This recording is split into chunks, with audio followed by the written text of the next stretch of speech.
ప్రజా జీవితంలో ఉన్నటువంటి రాజకీయ నేతలు, విపక్ష పార్టీలు అధికార పార్టీని ప్రజా సమస్యల మీద, హామీల మీద ప్రశ్నించేటువంటి అధికారం ఖచ్చితంగా ఉంటుంది.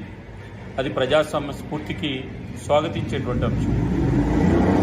అయితే ఆంధ్రప్రదేశ్ రాజకీయాల్లో కొత్త పిచ్చగారు అవతారం ఎత్తినటువంటి తెలంగాణ వలస నేత షర్మిల గారు సంచలనాల కోసం, ప్రచారం కోసం ప్రతిరోజు చిల్లర భాషతోటి ప్రధానమంత్రిని ఈరోజు ఏకంగా వాడు వీడు అనేటువంటి ఒక పదజాలం వాడడం అనేటువంటిది సిగ్గుచేటు.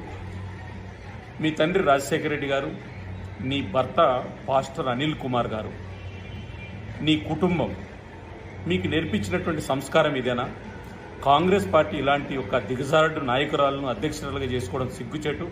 తక్షణం ప్రధానమంత్రికి క్షమాపణ చెప్పి దేశ ప్రజలకు క్షమాపణ చెప్పాలని